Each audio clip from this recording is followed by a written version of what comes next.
नाज़रीन, इसी मंजरनामे पे मजीद मुख्तलिफ एस्पेक्ट्स के ऊपर बात की जाएगी। हमें ज्वाइन किया डिफेंस एक्सपर्ट डॉक्टर आदिल सुल्तान साहब ने। डॉक्टर साहब, बहुत शुक्रिया आपके वक्त का। डॉक्टर साहब, इस वक्त जो मौजूदा सूरत हाल बनी पड़ी है, अगर ईरान पे होने वाले हमले देखें और ईरान के रिटेलिएशन ऑपरेशन नसर 2 को देखें तो उन दोनों से हमें एक चीज़ तो वाज़ेह होती है कि जंगी एतबार में ये दोनों उन अहदाफ को निशाना बना रहे हैं जो दोनों के इस वक्त मसल्स हैं। और क्या ये मसल पुलिंग हो रही है, क्या अपने अपने आसाब दिखाए जा रहे हैं, या कोई बदएतमादी का उनसर ऐसा है जिस पे दोनों अतराफ में कोई चीज़ जो है वो एक मस्बत मंजरनामे पे माइल होती हुई नहीं दिखाई दे रही, तो इस वजह से ये ट्रिगर पॉइंट जो है ये ट्रिग हो चुका है।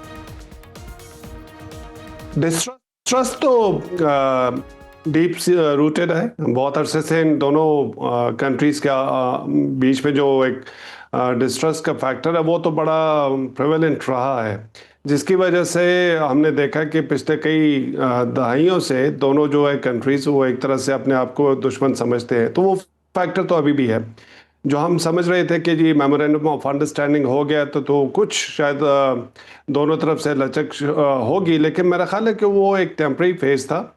जो इनके एक डीप रूटेड इंटरेस्ट है या जो कॉन्फ्लिक्ट है उसको अभी तक जो है दोनों साइड जो है अपना असर्ट करना चाहते हैं अपनी पोजीशन को।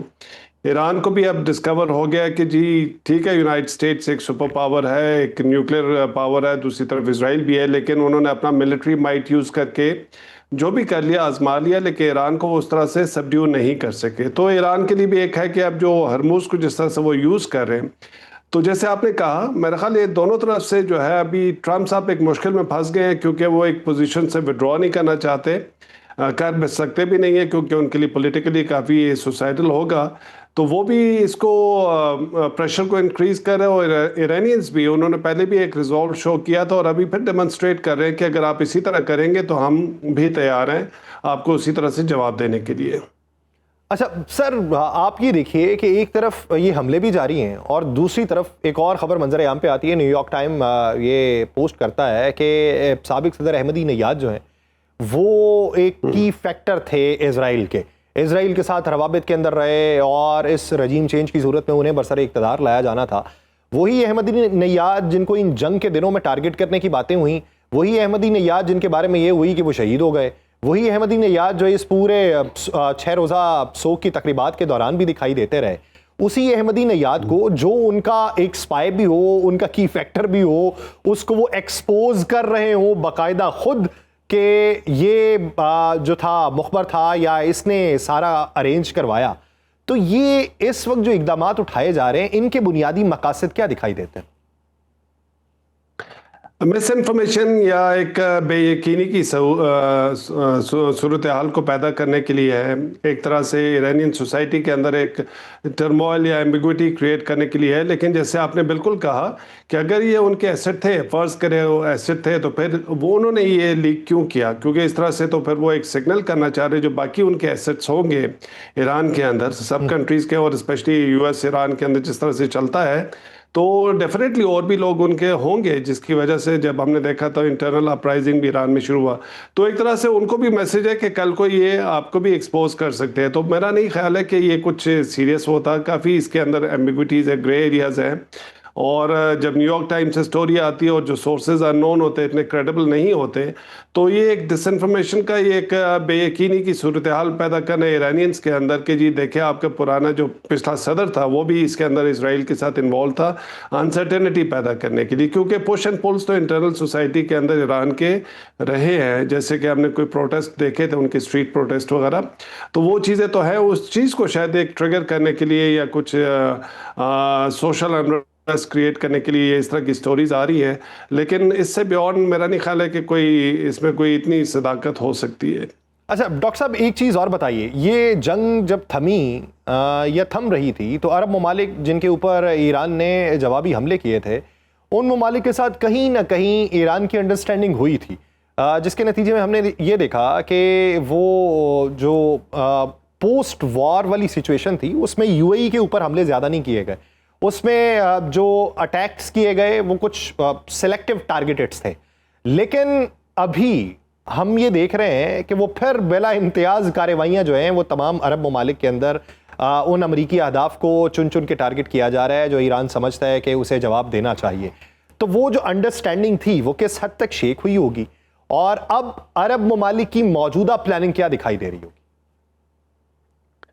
उस वक्त जब एमओयू साइन हुआ और उसके बाद जिस तरह का एक माहौल क्रिएट हुआ, तो उसमें लग रहा था कि कुछ ईरान को भी रिलीफ मिलेगा, कुछ सैंक्शंस उस पर होंगी, कुछ इनके एसेट्स जो इन कंट्रीज में फ्रोजन है जैसे कतर के अंदर, क्योंकि इनके कुछ राउंड्स हुए थे टॉक्स के, जिसमें अंदर ये बात जो खबरों से पता चलता है कि ये डिस्कशन हुई थी कि वो उनके कतर शायद कुछ $5 बिलियन उनके रिलीज़ करेगा।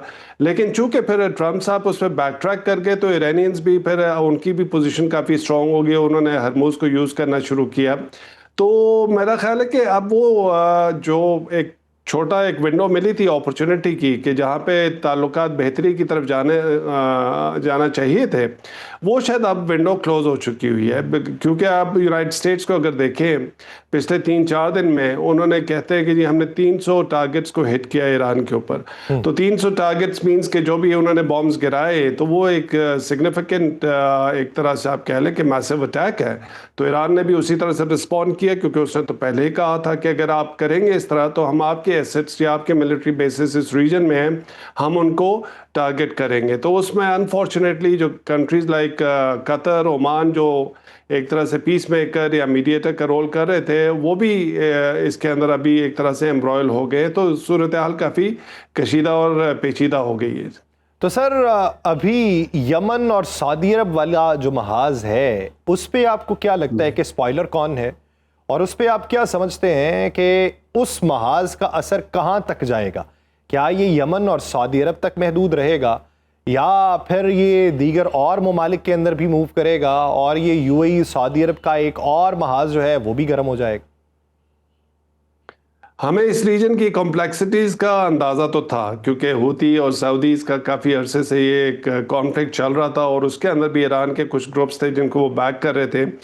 अब उसका लिंक जो है यूएस ईरान की वॉर के साथ हो गया। तो एक तरह से आप कहें कि पार्टीज़ जो है इस कॉन्फ्लिक्ट में वो इंक्रीज़ हो रही हैं, तो जिसका मतलब है कि ये जो कॉन्फ्लिक्ट है वो ज़्यादा पेचीदा होता जा रहा है, कॉम्प्लेक्स हो रहा है, और जब जितने ज़्यादा पार्टीज़ इसमें इन्वॉल्व होंगी तो फिर उसको रिस्ट्रेन करना भी काफ़ी मुश्किल हो जाएगा। तो ये काफ़ी परेशान कुन बात है, क्योंकि उसके अंदर जो हुतीज़ को जो सपोर्ट ईरान कर रहा था, और जिस तरह से सऊदीज़ पहले इतना डायरेक्ट उसके अंदर नहीं थे, लेकिन फिर उनके जो इत्तेहादी है जो उन्होंने सना एयरपोर्ट को जिस तरह से वो किया, ईरानियन एयरक्राफ्ट को लैंड नहीं करने दिया, तो ईरान भी एक तरह से उसको लेजिटिमेट टारगेट समझ के हो सकता है वो भी रिटेलिएट करे।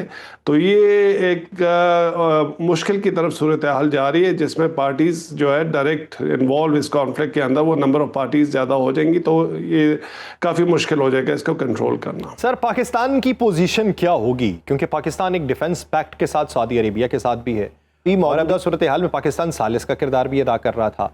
जहां पे सालिस का किरदार अदा कर रहा था वहां एमओयू की खिलाफ वर्जी हुई, और अब ये जंग मजीद फैल गई।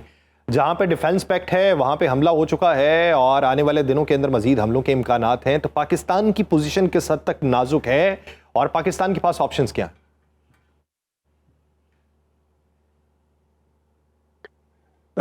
काफ़ी कॉम्प्लिकेटेड सिचुएशन होगी, बिकॉज जिस तरह से हमने मीडिएटर का रोल किया था, तो वो एक तरह से ट्रस्ट फैक्टर था सारी पार्टीज़ का, यूनाइटेड स्टेट्स कह ले, गल्फ कंट्रीज़ कह ले, ईरान कह ले उसमें। तो अब जिस तरह से सिचुएशन डेवलप हो रही है, क्योंकि वो मीडिएटर को उन्होंने इतना ऑनर नहीं किया, और पाकिस्तान के पास कोई ऐसा टूल नहीं है कि इन्फोर्स कर सके, बिकॉज हमने फैसिलिटेट किया, और फिर जिस हद तक मीडिएट कर सकते थे एसेंशली, तो कॉन्फ्लिक्टिंग पार्टीज जो मेन यूनाइटेड स्टेट्स और ईरान थे, उनको टेबल पे ला के बिठा के, और जो हम उनको फैसिलिटेट कर सके थे।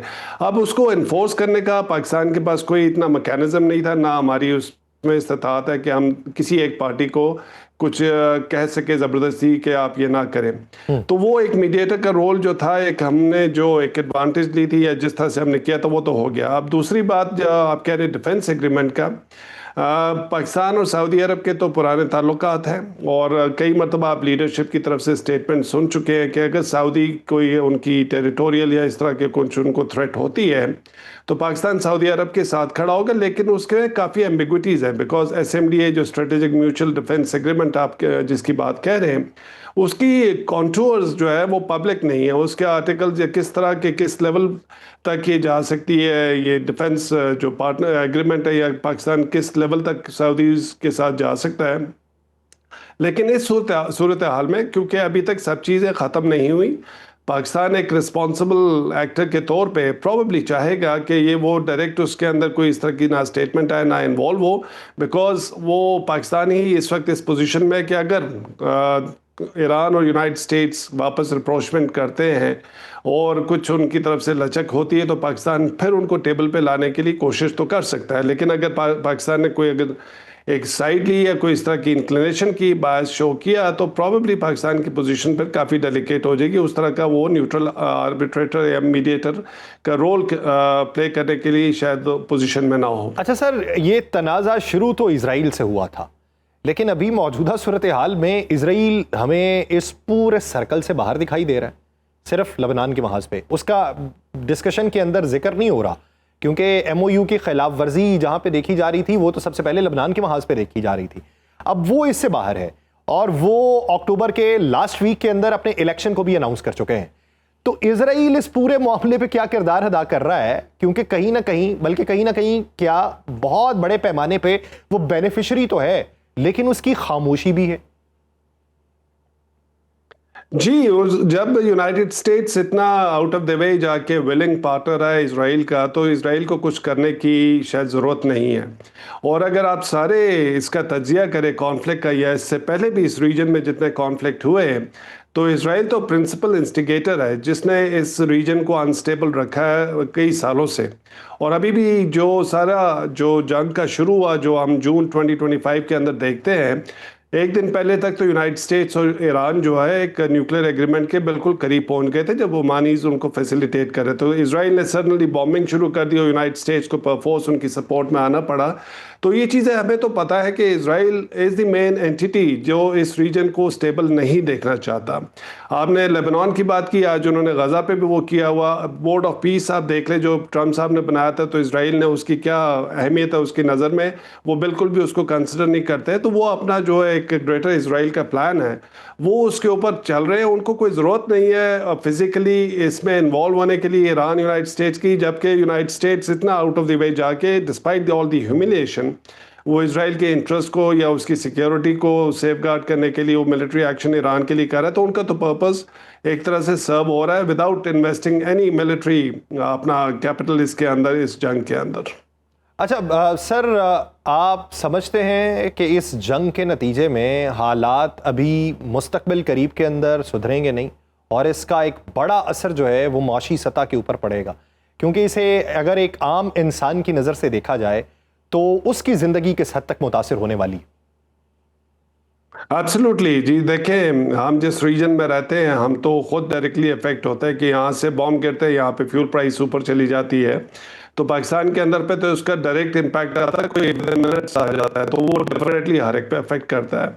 बाकी आप ग्लोबल अगर इकोनॉमी के देखें तो पिछले जब एस्केलेशन हुई थी उस वक्त भी देखा आपने कि किस तरह से एडवर्सली इम्पैक्ट हुआ जो GCC कंट्रीज़ हैं, जो कई कंट्रीज जैसे UAE वगैरह जो टूरिज़्म पे या जो एक इकोनॉमिक बेस के तौर पे एक्ट करते थे इस रीजन के अंदर, तो किस तरह से लोग वहाँ से अपनी इन्वेस्टमेंट्स लेके, या जो स्पेशली वेस्टर्न इन्वेस्टर्स थे और कंपनीज थी वहाँ से वो निकल गई।